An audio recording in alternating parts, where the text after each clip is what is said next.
Welcome back to GaleForceWins Season 2. The GaleForceWins podcast is proudly sponsored by Newfound Marketing, a digital marketing agency located in St. John's, Newfoundland. Visit our website at newfoundmarketing.ca to find out how we can help your business grow. Newfound Marketing, a complement to your marketing team. Yeah, well, what another great opportunity is here in the beautiful Salanche restaurant, downtown St. John's, Newfoundland. Harbor behind us, couldn't be any better than talking to musicians. And I got to tell you, it's great for Music Newfoundland and Labrador to get GaleForceWins in this conversation. And boy, are these guys exciting. Guys, why don't you go ahead and introduce yourself? Thanks so much. I'm Andrew Laite. And I'm Josh Sandu. Right on. Boys, tell us a little bit about growing up. Let's go. Well, I'm from here in St. John's. I was born at the St. Clair's Hospital, just right in behind us here. Been looking out through the Narrows here my whole life, hanging out. I'm a downtownie. I'm as downtownie as you get. Been submersed in the music scene from hanging out on my dad's shoulders, going to shows when I was a kid. So where'd you grow up specifically in St. John's? Whereabouts? Craig Miller Avenue, representing Craig Miller Avenue. I grew up in a little townhouse that all those houses were built by the government at the time to house everybody who was working for the Newfoundland Railway. Okay, right on. Mm-hmm. Where'd you go to school? St. Mary's Elementary School, right in the valley. I'm a valley kid. Yeah. And then I guess my junior high school and my high school are now condos. Right on. Now, yeah. Josh, how about you? Sandu is not an East Coast name. No, Sandu is usually people think I'm Indian, but I grew up in Prince George, British Columbia. It's in the interior of BC, kind of right in the center. To Romanian father. So my mom's from Canada, and my father's Romanian. So that's where the name Sandu comes from, which I think informed a lot of my personality. I have to say, it was strange. Come on, you got to dive into that a little bit, man. You can't the all open-ended. Maybe I went too far. I don't know. I just well, you brought up the name Sandu, and I had a Romanian father, and when I talk about all the idiosyncrasies that I have now, or things that like maybe form me as a songwriter, is just the tension, the confrontation, just the difference, kind of always kind of having one foot in kind of the modern kind of North American world, and kind of one foot in kind of an old-fashioned kind of Romanian upbringing, and so I feel like maybe that schism is kind of it formed an interesting upbringing. Right on. So I'm going to stay with you for one moment. What was it like growing up in Prince George? It was great. Well, it smells like sulfur. From Newfoundland, if you know Corner Brook, then you know what it's like. So. But I worked in the newspaper business for 30 years. Okay. So I'm very familiar with the You're familiar smell. with the pulp mill smell. Yeah. Prince George, I love it. A lot of people talk it down, but if you like being outdoors and stuff like that, it's a beautiful town. But it's a bit of a rougher town, But it's a good spot. And a lot of good music comes from Prince George and goes in Prince George. No doubt about it. Yeah, I didn't know that. So tell me about that. Like, what's the music scene like there? I couldn't tell you too much about what the music scene's like now, because when I left Prince George, I was maybe 25, and it was a very DIY scene. So like I grew up playing in punk bands and stuff like that, and we would just we didn't go to bars or like music venues and play shows. We'd rent out like an art space and put on our own show.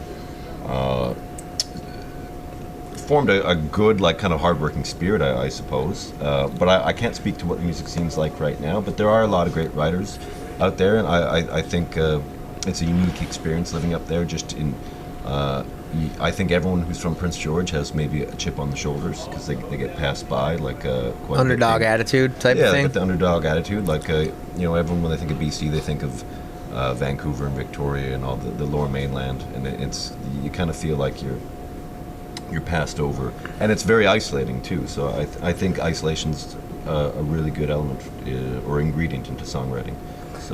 So isolation, underdog attitude. I've heard those things used for Newfoundland many times. Well, no doubt about it. I mean,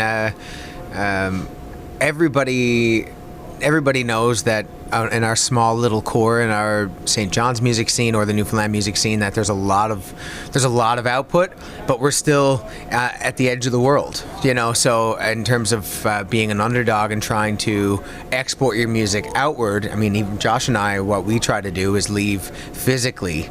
Not so great at the internet world yet. We're still working on that part, but Josh and I are trying to be road worn and leave. And I mean, how much harder could it get in Canada than living in St. John's trying to tour Canada? It's the farthest away you can get to any major centres, really, isn't it? Right, 100%. Yeah. So, Andrew, let's stay with you for a second there. Music, a big part of your life growing up.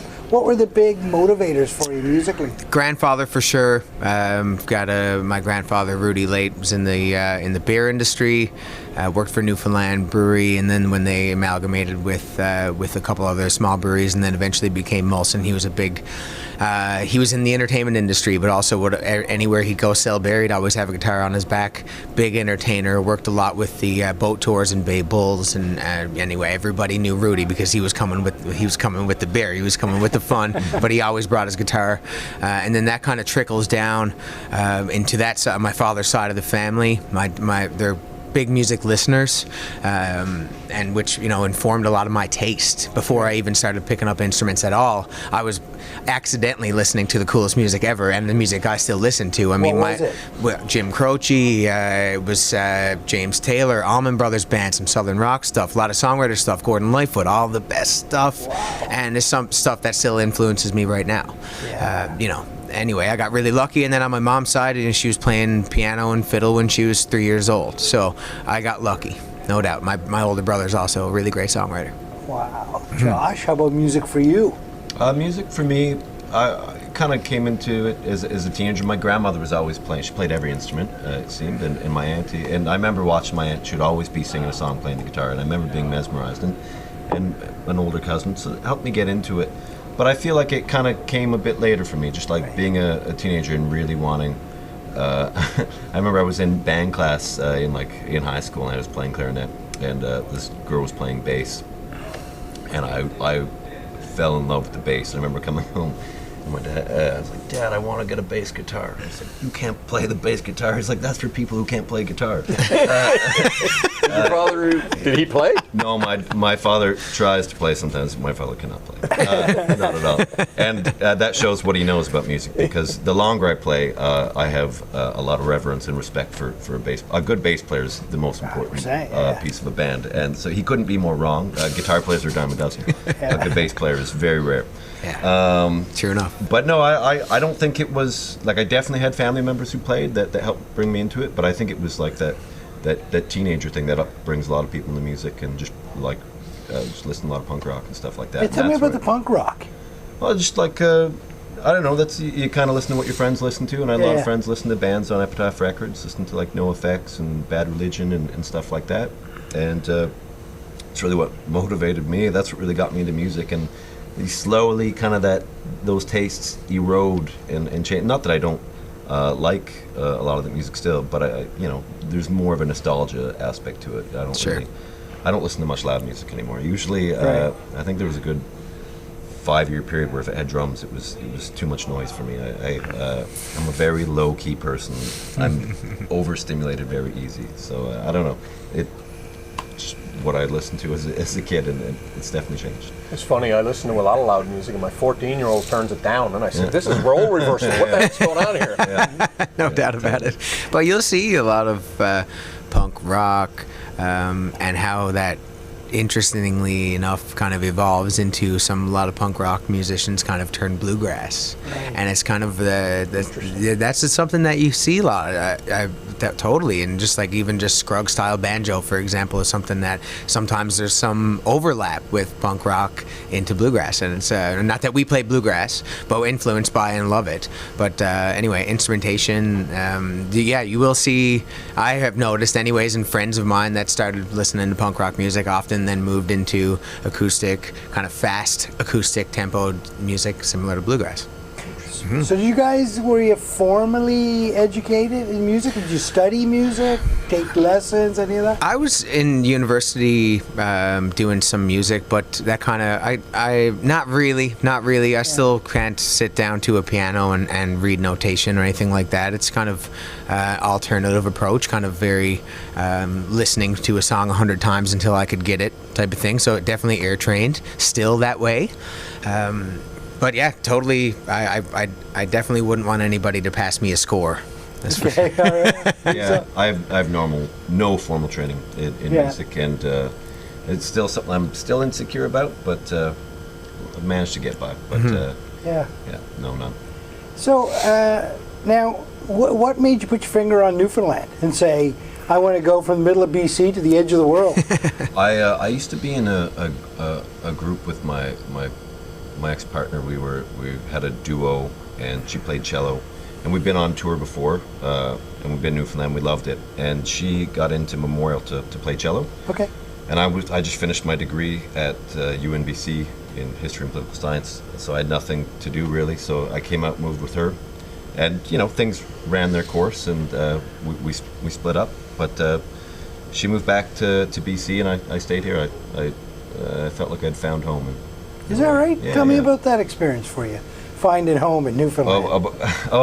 Finding home? Not the breakup. We don't want to get into that. I always got a breakup story. That's fine. You probably wrote a song about it. Oh, there was a few, but I try not to have too many breakup songs. That's an overdone song. Anyways, I don't know. It was just a natural thing. When we had broken up, I'd just been accepted to do the education program in Newfoundland, and I figured a lot of it was ego. I figured if I moved back after breaking up, and I felt like I would be kind of putting my tail between my legs, and so it was more out of stubbornness that I decided to stay and just finish off that year. And it was hard at first because I'm a very private, shy person, and it was really hard for me, not knowing anyone in town for a year. But you kind of open yourself up, and life happens, and a little bit at a time, I started to just slowly plant more roots, and then it got to the point where, this is my home now. Just that slow evolution. That's how it happened. Right. So, how did you guys come? How did this collision happen? Yeah, I mean, it totally happened. It was a total fluke. Total fluke. I was playing in a couple of bands in town. Josh was doing his songwriter thing, and we kind of came across each other. Saw Josh play a show one night at a local bar by himself, and he had a banjo in his hand, and he played a Hank Snow song that my grandfather used to sing, and it's like, oh man, like that. Who's this guy? Type of thing. It was that easy for me. At that point, I wasn't playing guitar. I was playing bass at the time, and I didn't even own a acoustic guitar. But when I met Josh, it was... You weren't playing a guitar then, according to his father, right? Well, totally, exactly. It was playing the easy guitar. Anyway, I'm a much better guitar player than I am a bass player at this point, no doubt. But anyway, yeah, we kind of came across each other naturally, started to get to talking, and I mean, Josh had a bunch of songs written that I really liked, and I have a kind of a natural penchant for harmony. Started to sing with Josh. Our first couple shows, I would just sit next to Josh and sing harmony on the choruses, and all of a sudden I figured that maybe the next thing to do was to get a guitar because it could complement what was happening. Then I pretty much learned how to play guitar around Josh's songs, to be honest. Interesting. Yeah. Wow. Yeah. Did you go up the night you saw him playing the banjo? Did you go up and talk to him that night, or I did don't. you wait? No, it didn't. That didn't happen that way. Yeah. No, because what am I going to say to this cool guy playing banjo? I mean, I'm not this guy. I was playing rock and roll in a couple bands in town, and so it kind of happened slowly. The music scene here is pretty small, guys. So you're going to cross paths again. There's only a couple venues that allow bands with no clout to play those clubs. So my band was playing that same club. So it kind of happened in that really natural, organic St. John's way. No doubt about it. Yeah. That's a cool way, though, eh? That organic St. John's way. So tell me about the first time you played together. Jeez, yeah, it was that house show. House show at Joanna Barker had a house show with Zachary Lucky. Zach Lucky and the May Hemingways. Yeah, and I mean a couple great Canadian bands right there. Zachary Lucky, great country songwriter, and the May Hemingways are some of the most hardworking Canadian touring acoustic bands. Here in St. John's. It was here in St. John's. They were both traveling through. Yeah. Joanna Barker is a really important person in the last 15, 20 years in this music scene. Had listened to Josh sing and wanted him in on the show, and I wasn't even involved in the show. Josh asked me to come and sing a couple songs, and we kind of sat around in that very house concert intimate setting. Worked out great, and we kind of flew from there, didn't we? What kind of preparation? It seems like this kind of happened. So, like, were you guys 2 weeks preparing, or? Well, I don't think. I think it was just general jams over. Yeah. I don't remember the specifics, but I think every once in a while we just try and organize jams. And for a long time it was loosely just that. We'd play shows together once in a blue moon when someone would ask us. And that was probably that way for a good 3 years. Okay. And I think 3 or 4 years after is when we finally got a bit more serious and put a record out. Totally. We totally didn't jump right in. You know, I mean, we were kind of both leading separate lives, doing our own thing. And I mean, I think most people's stories in music and bands starts as a passion and a hobby until it isn't. Yeah. Until it is. Right? So then you start to realize what it is. Then you're going to hit the HST Yeah, number. Then We're still out there yet. Still got a Moonlight doing other stuff. yeah, no doubt. The HST number. Yeah. So I mean, now we're at a place where we've decided that this is what we do, and that was a difficult place to arrive. And it wasn't that long before the pandemic that we decided that, and then the pandemic hit. So then we kind of looked at each other and said, "Okay, what kind of decision did we just make?" You know, because I think a lot of people are in our shoes there. You know, the beginning of the pandemic, early 2020, you're thinking to yourself, "Okay, is this actually an industry?" Right. You know, so the biggest question mark of our lives, really. Then, so getting through the last little while was definitely the hardest part of the journey, no doubt. But now we're on the other side. Tell me about your creative process. Like, how do you guys write together? How's that work? It's ever changing. Yeah. It's ever changing. It's song by song, really. I mean, like I said, when I first met Josh, he had a collection of songs that were really nice, well-written songs. So I knew that I was really lucky, you know. And then it happens. Every song there's a different process. You know, Josh is kind of the chief songwriter. I like to structure and help. But yeah, and then when we get into the studio, we produce together, which is a whole other conversation. So it is definitely song by song basis, no question. You guys squirrel away, go somewhere without any interruption. Yeah, it's funny. But lately, I think I have undiagnosed ADD because I'll go. Like, I think I went the whole period of the pandemic without writing. I mean, like, not the whole period, but a whole year when the pandemic started without even writing a song. I don't think I picked up guitar for 6 months. And a large part of that for me is being in the home environment is really difficult. Like, if my partner's around, I just gravitate towards her, or I'll just pull up my iPad, or there's a million things that I get distracted by. I need to really be separated from everything so I can focus, because I have no attention span at all. Right. I'm a puppy dog in that way, or a goldfish, I don't know. But I think we had a lot more productivity last summer. We did a residency out in Brigus. So or on the last record, I think we got a lot done when Andrew's got a cabin or a little house like an hour and a half outside of town, and we would go spend a few days up there every week and stuff like that. So I think learning to recognize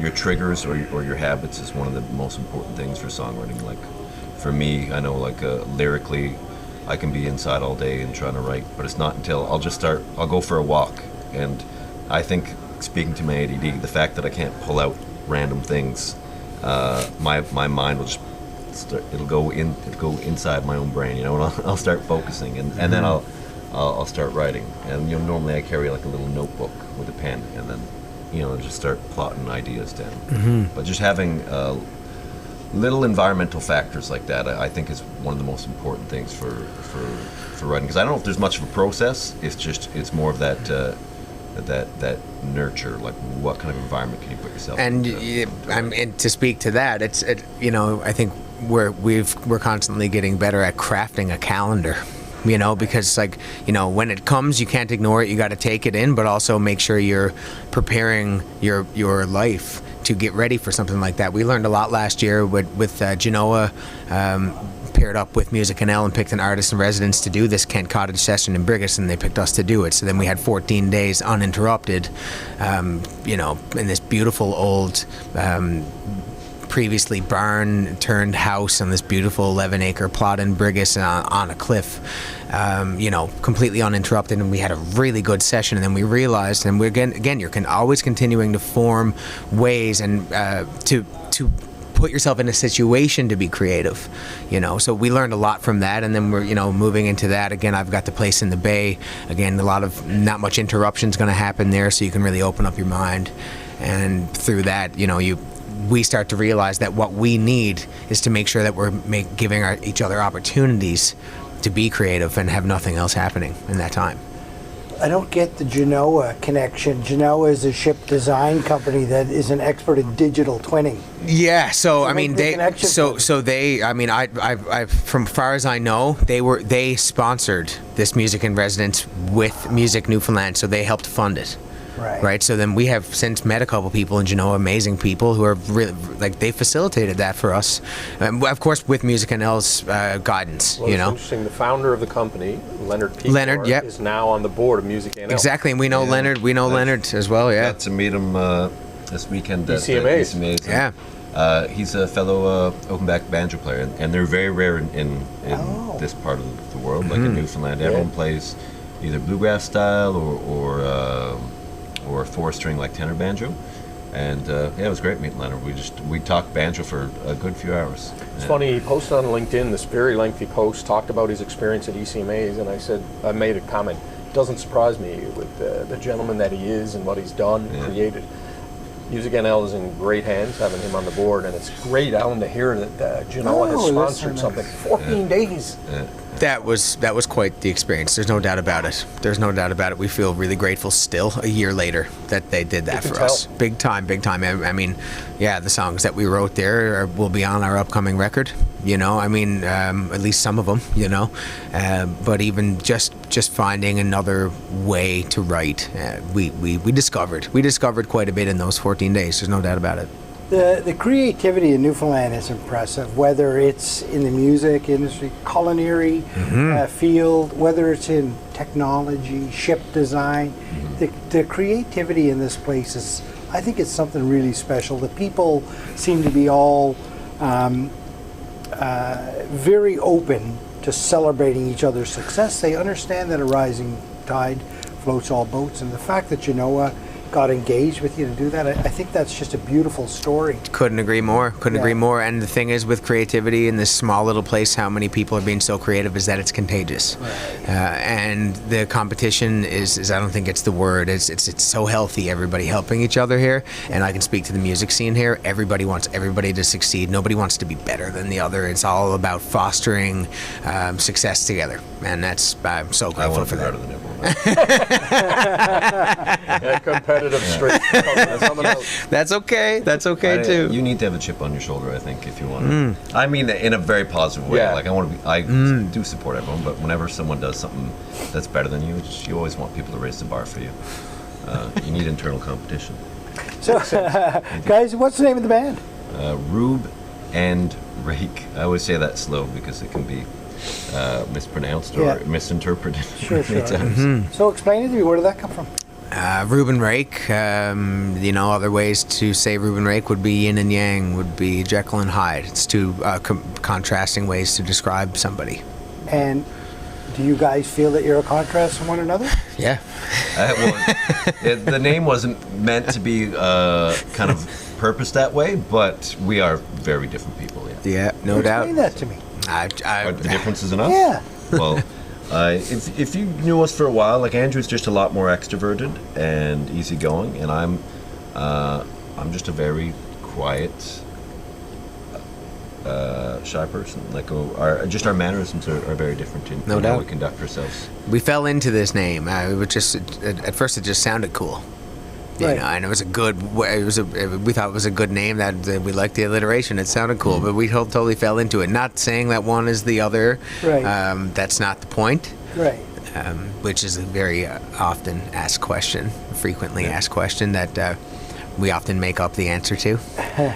But yeah, totally, we are different, and we work.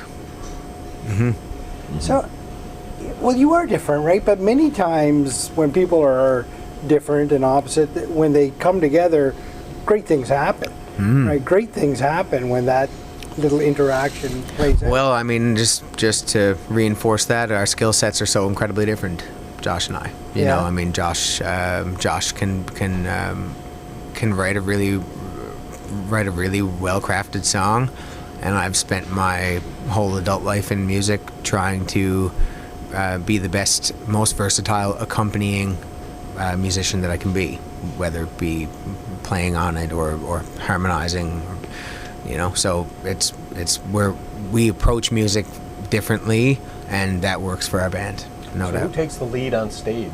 Is it kind of back and forth, or? Well, Josh is a storyteller, you know. Quiet guy takes the lead on stage. It's great. It works really great when people come to talk to us after the show. You wouldn't know it from the performances, because usually I'm much more animated for that. I don't know. It kind of I'm dumbfounded by it, because sometimes when you're up on stage in front of a bunch of people and just knowing my personality, I don't understand how it happens the way it happens. Because as soon as we get off the stage, I'm usually back. Like I feel personally like I'm so self-conscious of how I come across to most people, especially in a small city like St. John's. I worry that people think I'm a big jerk, because the most you usually get out of me is like a nod, and I continue on my way. I usually don't like to stop and chats and whatnot. So it is kind of confusing as to how it works that way, but it does. But a nod or a wink in Newfoundland can often say an awful lot. Yeah. No doubt about it. No doubt about it. Tell me, guys, it sounds great. It sounds wonderful, and you can feel the connection here. I mean, it's genuine. You guys enjoy being in each other's company. You can feel that. What's over the horizon? What are you looking at? More songs, more records, and more touring. You know, now that we're seeing the other side of COVID and things are starting to open up, Josh and I we're constantly wanting to leave and to bring our songs physically to people, big time. We want to tour as much as we possibly can. We want to go anywhere people want us, and we want to record records in between that, you know, and live a happy St. John's life. Try to spend some time here in the summertime, because that's you know, the winters are tough, so that's when we want to be on the road somewhere else. Just continue to get better, write better songs, produce better records, big time. What's touring look like for you? What do you got an eye on? Where would you like to make the big impact? Well, we're in St. John's, so you can squint your eyes through the narrows and see the other side on a clear day. So we want to get overseas. We want to. I mean, like I said, anyway, if there's a market for us, we'll meet you there, big time. But we want to get overseas. We want to flick down through the States. We want to hit festival circuits. You know, those are the two obvious ones to us: south or east. Yeah. But right now, all of our touring has been in Canada. So, you know, Josh is from BC. We want to get back over there. We want to hit the West Coast. And everywhere in between. I mean, we've got a pretty extensive tour happening in the end of 2022 that'll see us go to a few different provinces, and we're hoping that what happened just recently at the ECMAs will make people maybe pay a little bit more, or get an opportunity to hear our band name and pay a little bit more attention, and let's go to wherever people want us. Tell us about that, because I hear you won an award. Did you not?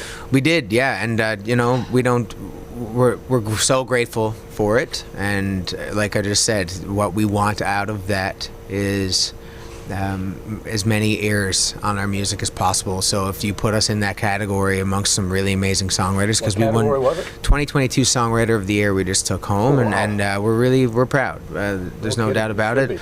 And because the song is what we got, you know, and we don't mask it. We're pretty minimalist in our approach to music. It's pretty it's sitting right there in the palm of your hand. So the Songwriter Award is really, really crucial, really important to us, and again, what we want out of it is you know, the recognition and the vanity. That's all okay, but again, we're pretty insular with that. But we want to get out there and we want to share it.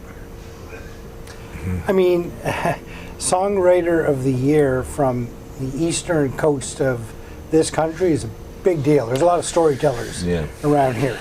Yeah, no, that's you couldn't honor us in a higher way, really, because that's the most important part to us. And I personally feel like I am a very subpar or below average musician. So I feel like that's the only thing that I got, and so to be recognized for that feels good. Mm-hmm. Wow. What did it feel like winning it? Super surprising. We're sitting at the awards, and a bunch of really amazing people going up to collect their award. And Josh and I are just, we're there to experience it. Just grateful to be in the conversation. We win it at the award ceremony, and didn't have anything prepared, and no kind of speech or anything like that.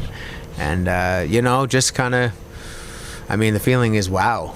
Really, like wow, that's what the jury thought, and we're confident in what we do for sure, but we don't anticipate or assume recognition, So when we got it, we didn't necessarily think it was going to go down like that, but we just kind of said, wow, okay, let's find the stage. I have kind of mixed feelings personally about getting something like that, because I mentioned it earlier, I like having a chip on your shoulder. Like I personally feel like we've been ignored a lot over our career, and when something like that happens, you can't say you've been ignored, and kind of like I just feel like there's a mindset that you kind of need sometimes, and it's not like you shouldn't be angry or anything like that, but sometimes you need to, like, you feel like you need to always prove someone wrong, or you need to have some motivation, and when you get accepted, it's kind of like, it's almost like they're robbing that from you, So why did you give us that? That's hilarious.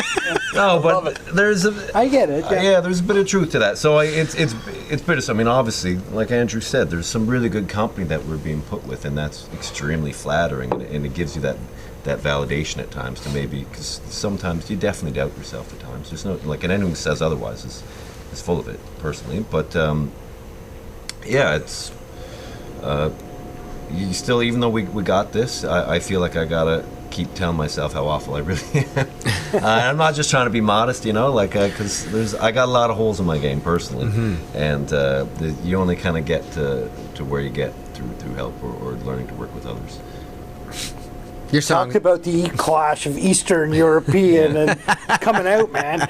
Oh yeah, there was there was a certain neurotic kind of nature that I was raised with, where I think if my father had a skill, it was he knew how to cut you down, or cut anyone down, or put you in your place. Put me in my place. Yeah. Well, I remember being in bands when I was younger, and once in a while my dad would come out, and he would like talk to everyone in the band. Justin, it was great. It was great. Naomi, it was great. And he'd go, Zhush, you suck. That's his way of motivating you. Yeah, it worked. Yeah. It worked. Yeah. But even still, I remember he came over this summer, and he said, "Yeah, I don't know. I don't know. I don't really care for your music." That's great, really. It's but great. when he gives you a compliment, you can really you can take it. You know he means it.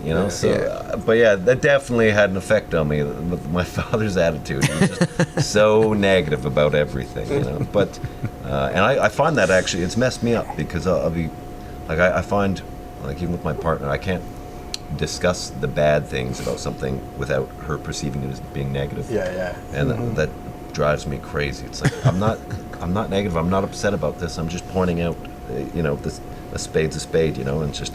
If it makes you feel any better, my mom just passed away recently, but she was very similar. Yeah. Master at exactly what your dad did. Yeah. Well, you got to burst through all that. Yeah. Well, maybe that's why I feel like I got more into songwriting.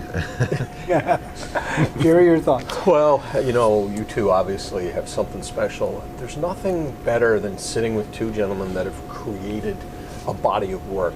You're creating something. Alan and I know something about that, not in the music realm, but certainly in the podcast world. It's just a pleasure to be around you two. Congratulations on your most recent win, and thanks for sitting with us and sharing your story. It's an absolute pleasure. Yeah. Thank you for having us. Well, what a wonderful conversation with two very genuine fellas that are really making some good things happen. Obviously, to be awarded as the East Coast Music Awards Songwriter of the Year. As I said, I can't begin to describe. I mean, there's a lot of good storytellers in these parts of the world, and for you guys to come out on the top of that, that really says something. That really validates a lot of the things that you've been doing. You should be very proud. I'm sure the people around you are very proud of what you're doing, and thank you very much for taking a little bit of time out of your schedule and explain your process and who you are to a broader audience. I can tell you this, man. The world needs more Rube and Rake. Thanks for having us. It's a pleasure. For tuning in to Gale Force Wins. That's GaleForceWins, WINS.com.